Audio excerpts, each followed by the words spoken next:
एक छोटा सा गांव था, नाम था सुकूनपुर। वहां एक पेड़ था, गुलाबी पत्तों से भरा हुआ, जो सिर्फ छांव नहीं सुकून भी देता था। जो भी उस पेड़ के नीचे आकर आराम करता था, हर किसी ने बोला, ये पेड़ में कुछ चमत्कारी है। जब भी इधर रुकता हूँ तो एक सुकून मिलता है।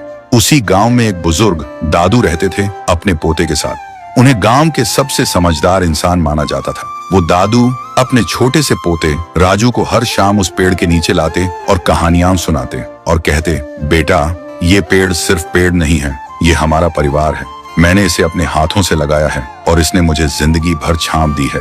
राजू मुस्कुरा के पूछता, दादू क्या पेड़ भी परिवार होते हैं? दादू थोड़ा सा हंसते हुए बोलते, जिसने तुझे बिना कुछ मांगे छांव दी, थकान में सहारा दिया, वो क्या किसी अपने से कम है?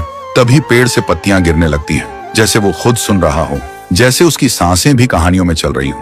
वक्त गुजरता गया, दादू बूढ़े हो गए और एक दिन दुनिया छोड़ गए और राजू भी अकेला उदास हो गया था। अब राजू हर दिन उसी पेड़ के नीचे लेट कर रहता था। एक दिन वो आंखों में आंसू लेकर पेड़ को देख के बोलता है, दादू आइए ना, मुझे कहानी सुननी है, मैं खुद को बहुत ही अकेला महसूस करता हूँ। तभी पेड़ बोलने लगता है, राजू तू अकेला नहीं है, मैं हूं ना, तेरा परिवार। राजू चौंक जाता है और बोलता है, तुम कैसे बोल सकते हो?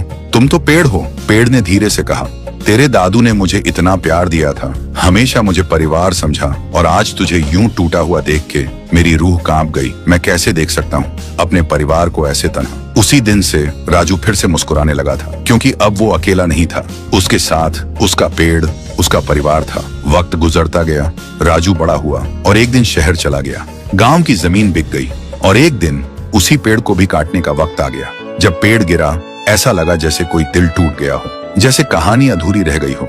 सालों बाद राजू वापस आया और जहां कभी पेड़ था वहां सिर्फ मिट्टी थी।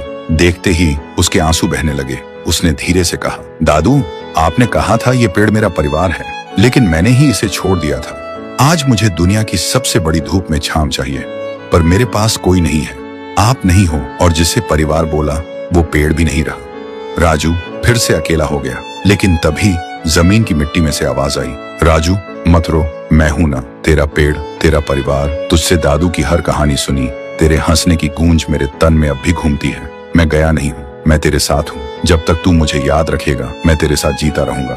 राजू चौंक गया, आंखों में आंसू पर एक हल्की सी मुस्कान। उसने वहीं एक छोटा सा पौधा लगाया और एक स्लेट पे लिखा, जिसने बिना कुछ कहे तुझे सब कुछ दिया, उसे कभी मत तोड़ना, चाहे वो पेड़ हो या रिश्ता।